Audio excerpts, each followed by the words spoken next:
Good morning, good evening, everyone. I'm Luda Kopkina with a Gen AI news briefing this morning. I have Adam, Tim, John, who is traveling, and Ankash. We have a set of very interesting articles. It's never dull here, and we are helping you save time by rating articles essential, important, and optional. Ankash, please start us off. Sure, Luda. Luda, can you bring up my screen, please? Yes. So the first one that we have for today comes from Apple, the Apple event that's going on. So Apple Intelligence is now coming to iPhone, iPad, and Mac starting next month, and it includes a variety of features. Yeah, it's a very impressive set of features. Tim, what do you think?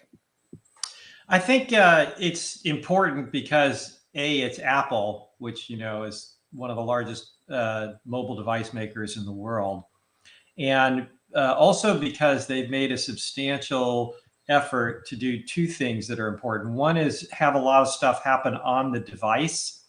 So we've been talking about this for a while about the importance of edge-based devices and moving these models' capabilities to the edge. So I think it's important for that reason. And they've also put a substantial effort into keeping this stuff private.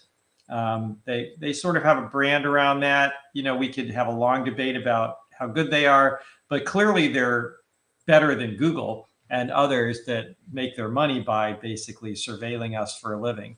So there are two issues that are pretty important there.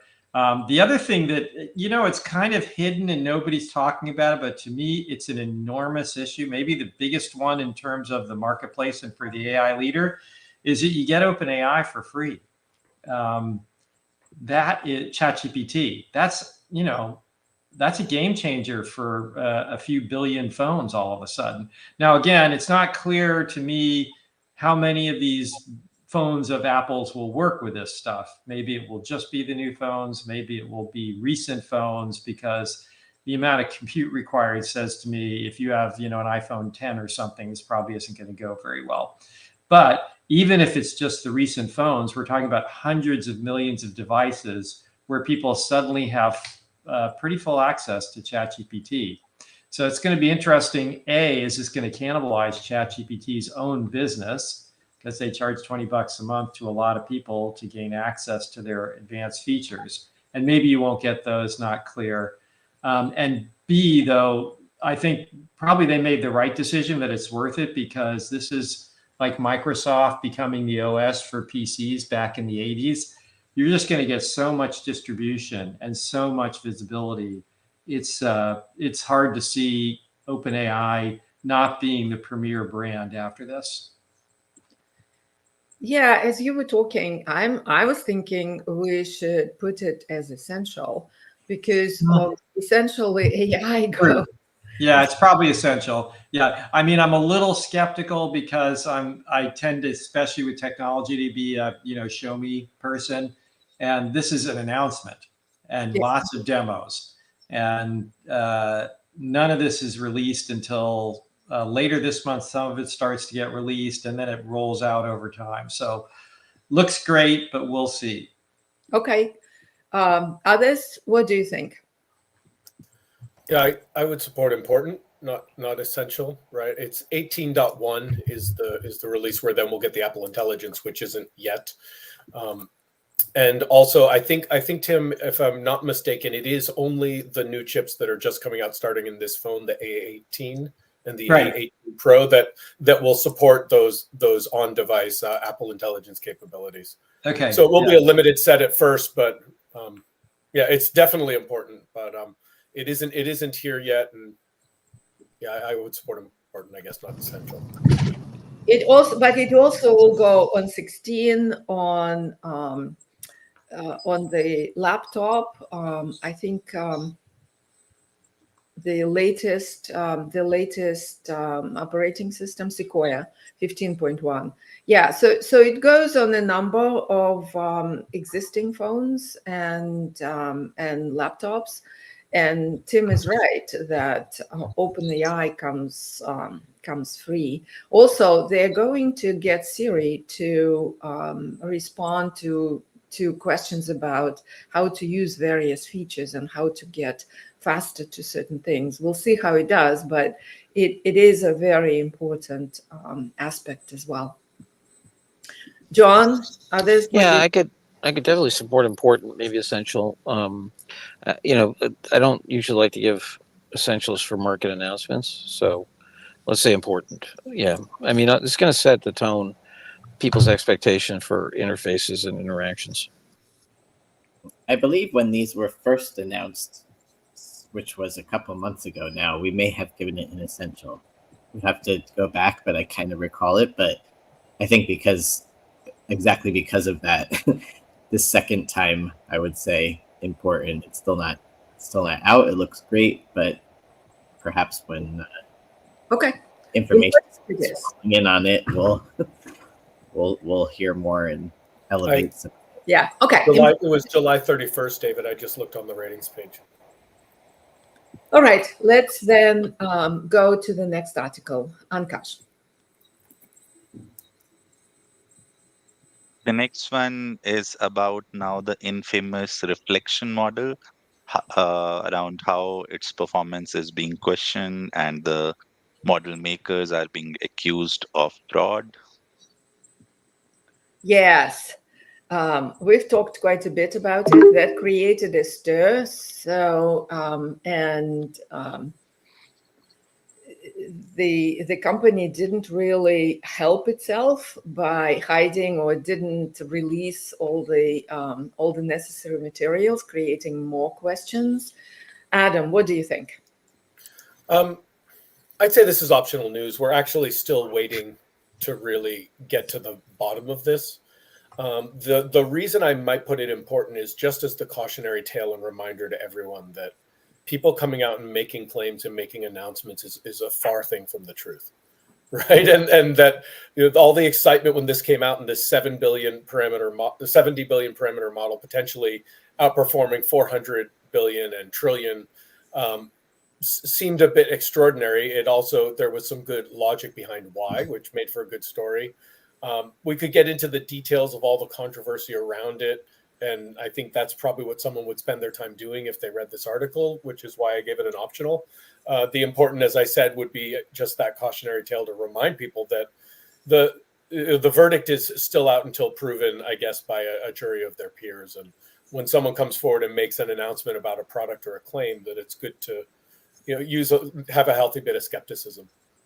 Yeah, so the jury is still out. We gave the announcement an essential because this was, or at least it was claimed, that Reflection was using self-correction techniques, and they were training this model to self-correct on very carefully selected synthetic data.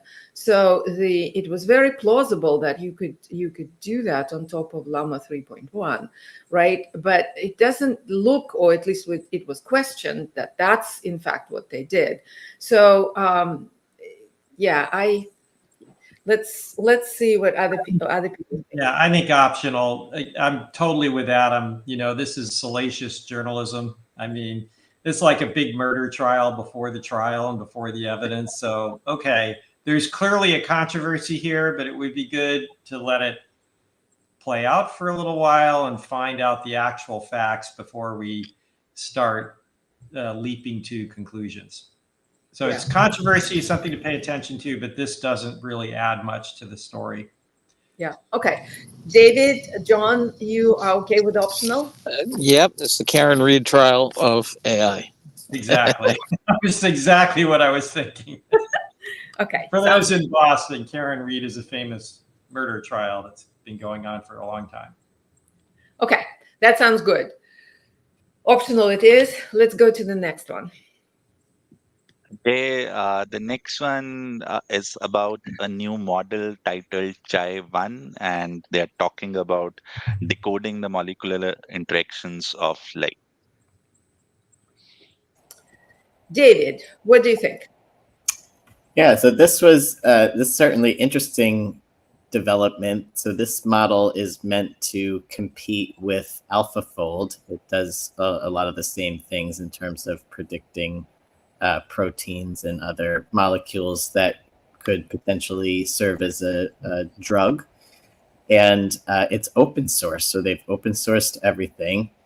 And the other interesting thing is who is backing this. So one of the backers and investors, when I was poking around about this company, because I hadn't heard of it before, and here they have come out with something quite impressive, I saw that they actually just raised more money to, I believe it was $20 million.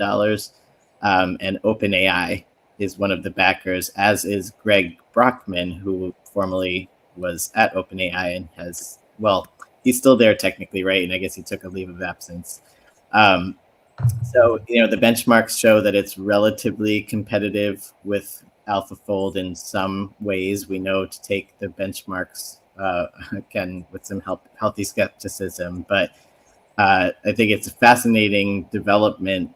Whether it's essential for any AI leader in any industry, I would say no. I would say it's optional. I would say, important if you're in this space, and just an interesting development in the world of generative AI in general, but optional for most. I would make the argument, first of all, that if you're in pharma or biotech, it's essential. There are a couple of, and I would say important, John reminds us that important means read it if you have time. So I would put it in that category because, and I would further say the benchmarks here are more meaningful because you can't fake the position of proteins and atoms like you can, like the evaluations, of the reasoning and things are much more difficult to nail down, but the positions of atoms and the interactions of proteins are pretty straightforward. Either they work or they don't. And so these are much more reasonable benchmarks. And this thing does, as well as AlphaFold 3 are pretty darn close with a whole lot less setup. So again, this is what we're watching is kind of like Moore's Law, where AlphaFold 3 you could think of as the Human Genome Project that took $3 billion to sequence the first genome. Now it costs $100. And we're seeing that here very rapidly again. And this is, for the average person, I say it's important because the biological revolution is coming. The corollary is never confuse a clear view in a short distance. So we don't know exactly how fast it's going to come or what's going to be the big breakthrough. AlphaFold 3 was clearly a big breakthrough. And we now have this thing, there's a thing called rational drug design that's been thought of forever in biology. And we're pretty close now where we can actually say, okay, here's the drug I want, build it for me. And that is going to just change everything. So again, I think if you're in health or life sciences, all of these things are absolutely essential. You have to be aware of where the field is. And since this is open source, you better try it if you're in this business. I will say that API is not completely open source. So they've held their cards to a certain extent. But the web-based model is completely open.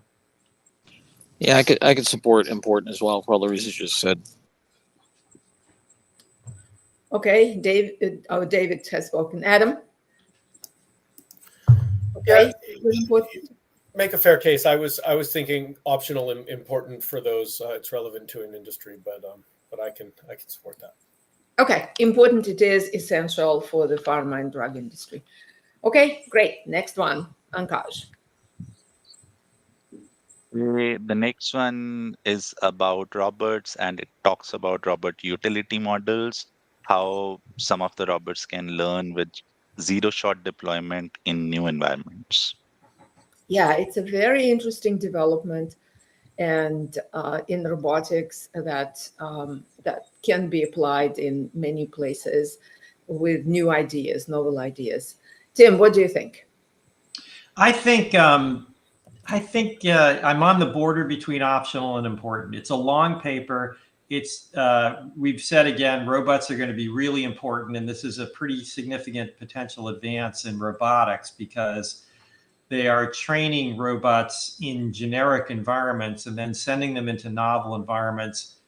Very limited again, but again, that's where you start. So they can open certain kinds of drawer handles and do various things at over 90% with no more training. So that's always been the bugaboo to date of any kind of autonomous robot, whether it's a car or some other sort of robot, is they have to be trained on that specific environment. And if you train them on the specific environment, they're pretty good. But then you put them in another environment, not so much. So if you want to make a robot that can care for the aged, a big problem around the world, and put them into random homes at scale, they have to be able to go into novel environments. And this is a real advance, it looks like. So from that perspective, I can say, okay, it's important to understand this stuff. If you're in the robot area, it's definitely important. The other thing is if the other reason I think it's sort of important for the more technical people is the emphasis they gave on the analysis. Some good science here and just some good analytics where they went back and looked at what made the difference in the training. And guess what? It was the quality of the data overwhelmingly that made the difference. They didn't even have to use that much data, but if the diversity was right and the quality was right, they got a lot better performance. And so again, I've been saying for a long time, we're in this sort of dog catches car world right now where the ChatGPT model was trained on the internet, which is kind of lousy data, but it worked so well, nobody cared. And so the opportunity is there, if you think about it, for getting really good data and seeing what can be done. I don't think that's even really been, we haven't even scratched the surface of really improving the quality of the data on these models. And clearly, at least for the robots, it makes a big difference. So there's a good hypothesis that it might make a big difference for other models as well. So really interesting. The start of maybe like a Google Street View kind of thing, where they even created a little simple device that can be used to map environments and train robots. So lots of interesting things here, I think. So, yeah. It's optional for the AI leader in the day-to-day world, but probably an interesting read.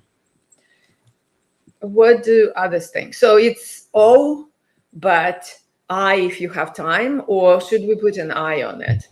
I think it's O and I if you have time. I mean, it's a step in the right direction. It's certainly interesting.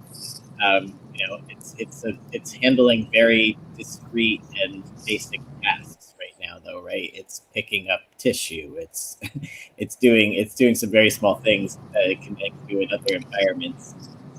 I mean that you can to do something. It's not that it can suddenly do something similar with little training. It's that it's doing the same thing in a slightly different environment. It's a long paper. I know length isn't a big driver for you, John, but if I'm thinking about a basic AI leader, like think of somebody in a business that has nothing to do with robots. Even if it does have to do with robots, this isn't going to affect them tomorrow. So I say optional, but interesting if you have time. Yeah, I would give it important because again, the interesting if you have time is important, right? But the tissue thing and such, these are very, very difficult tasks for a robot to do. And the fact that it has like 80-90% accuracy on a first shot in a new environment. I mean, if you've ever done anything in robotics or read about it, I mean, that is amazing performance. It is. It's a I mean, step change. It's What's a that? step function change in performance. So I think it's important. I think robots are going to be, what people don't appreciate is that robots are going to have all these different forms and so forth. And, pretty much everybody's supply chain has something a robot will help with eventually. So I'd give it important because, it's still not required reading. And this is just a spectacular performance. So I don't know. Calling attention to it in our newsletter as like interesting would do the trick for an AI leader who's busy and is really going to sit here and have to read the nuts and bolts of how they did this. To me is a little much. But if the majority rules as usual, I will stand down. Well, then maybe we need to just put a little, legend at the top of our newsletter every day that says, remember, important means you don't have to read this. You read it if you want. Well, important means that you probably read an abstract or a summary. So the article, and it also important how we put it in the letter, right? So we can say this long article, you don't need to read it all, but it's a tremendous development in the field of robotics. It is. So important it is. Next one, Ankash. The next one that we have is from HBR, and it talks about how to regulate Gen AI in healthcare. So I think it's me. This is David. Yeah, David, please. This is an article that was written by a professor and doctor, as well as a director at Google, which is important to know given that they are proposing that when we think about how the FDA regulates right now and how if you have a drug, it's got to go through approvals and very rigorous testing before it gets that approval, et cetera. It's quite expensive and difficult to do. It's proposing that when we think about regulating generative AI, that we treat it less in that way and more almost as a person, which they don't say it that way. They say, well, let's treat it as a novel form of intelligence. And when you're thinking about regulating it, perhaps it should be put through tests that are similar to what a clinician would be put through.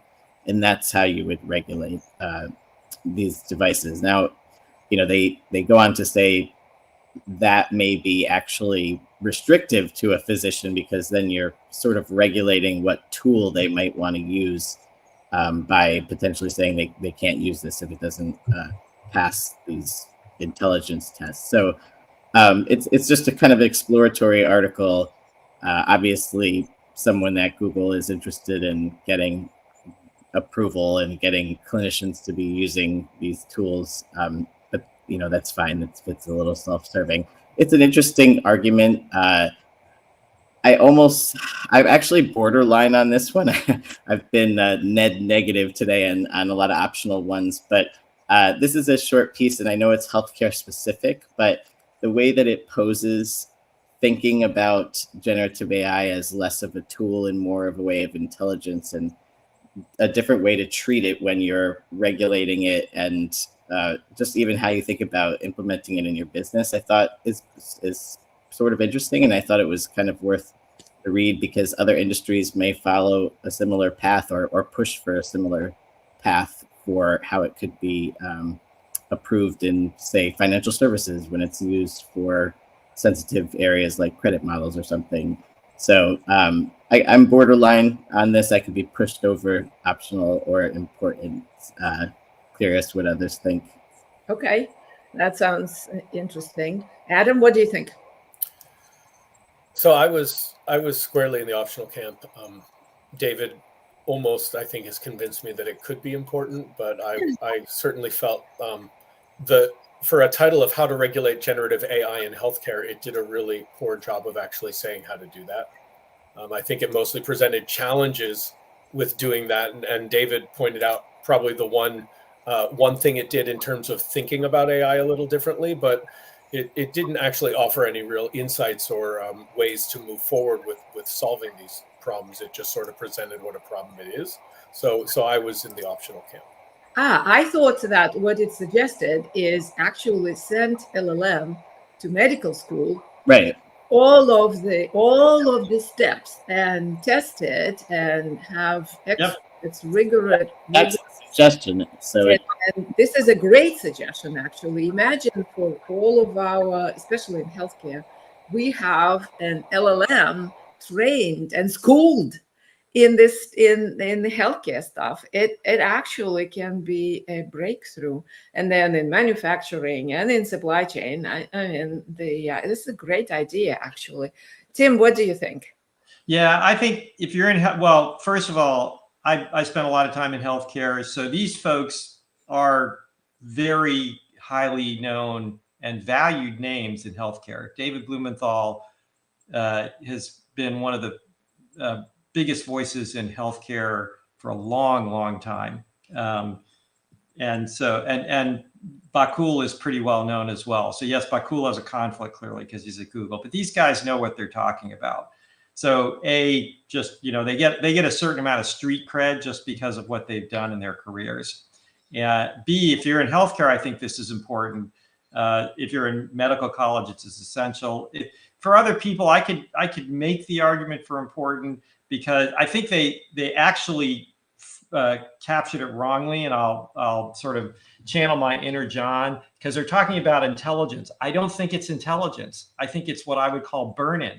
As an engineer, one of the things you do in building codes, even, there's just all sorts of places where we have this idea that you make sure something works for a while before you accept it, whether it's a guild, a craft, and you have an apprenticeship of some sort, medical school, you have internship and residencies. And with technology, you have what we call burn-in periods. If you're in complex technologies like a nuclear reactor, you don't just put a new chip in, right? You burn it in for a while and make sure it works before you let it go. And so to me, that's kind of the broader model is this is a technology. It doesn't think. Using the word intelligence, I think, really inflames the debate. It's really just, this is a technology that needs a kind of a burn-in period. You can call it an apprenticeship if you want. You can call it an internship and residency. And I think the model of saying, yes, basically send it to some sort of medical school is fine, because what you're saying is, again, I need some sort of time period in which I test it against similar skills, which would be the humans coming out of medical school. Yeah, so I think it's okay. It's as Adam says, it's short on the details, but it does suggest this general idea. I just wish they had not. I think the more we anthropomorphize these things, the harder it gets to talk about it, because people have all sorts of emotional reactions. Yeah, and Michael Novak says that the idea itself is scalable to other domains. So other people, John? I'm good with important. All right.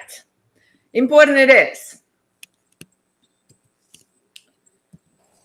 The last one that we have for today. Go ahead. But you okay, David, since you were between optional and important? Oh, yeah, definitely. I'm great. on board. Great. Then the last one. Go ahead. Yes, Luda. So the last one that we have for today is a research paper, and it talks about if LLMs can generate novel research ideas. Great. Tim, what do you think? This gets the super optional Barney Nothing Burger combination for me, because it's just, it's hard enough to research these kind of things. It's almost impossible. And this thing doesn't really advance the field at all. So I'm just completely unimpressed with it. I mean, it's a good question, but I don't think this paper moves the mark at all. They just took, a bunch of LLMs and a bunch of, and how did they decide who were the creative people against which they benchmarked the LLMs? They just took sort of people they could get. It's like saying, comparing me to John Lasseter, the, Pixar guy who did Toy Story, and saying, well, if my ideas aren't as good as John's and you test mine against the LLM and the LLM is better, who's more creative, the LLM or the humans? Well, there's just so many problems with this approach. It's a hard problem. I'm not saying I have a solution. It's very hard. It's like doing nutritional research. There's just so many other explanations for why things could have turned out the way they did.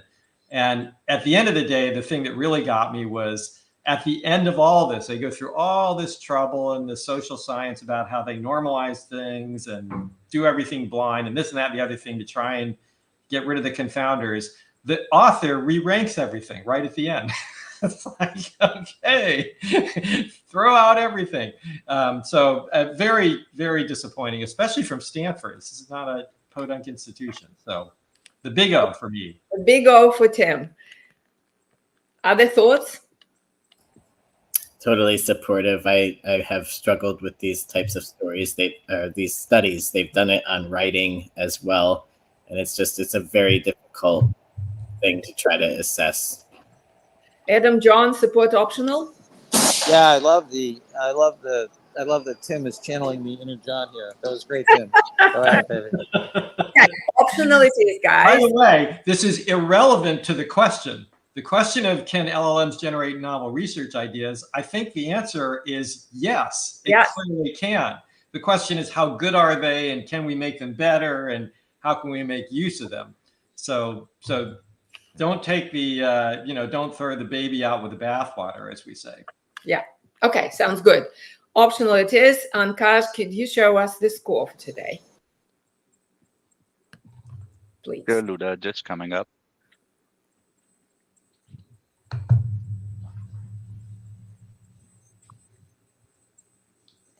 I think what we had a very interesting day. 1 essential, 3 importance, and 2 optionals.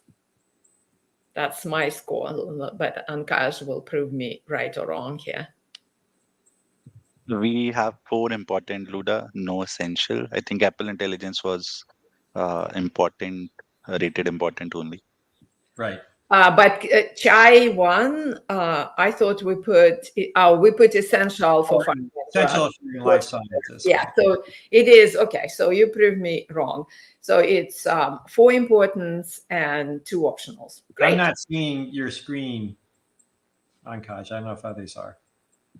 No, I don't see it either. I'm sorry. Okay. It's just stopped sharing. I'm sharing again. I actually don't see it, but that's okay. It's coming up. Technical difficulties here. There we go. Here we go. 4 importance and 2 optionals. Well, thank you all. This was great discussion. Thank you for joining the audience. Michael, Lucinda, we really appreciate you joining and giving us comments and ideas. And we had a great learning lab again last night. Yes. Really interesting. Again, I might debate the guy over how novel it is, because I have a long history of experience with NLP and extraction from forms. But still, it was an interesting thing. And Dr. John's 5 minutes was great on education and tutoring using LLMs. And both of those are up on the YouTube channel now. Yeah, and join us next time in Learning Lab next Monday at 7 p.m. Eastern. Okay, thank you all. Bye-bye. Thanks, everybody. Bye-bye.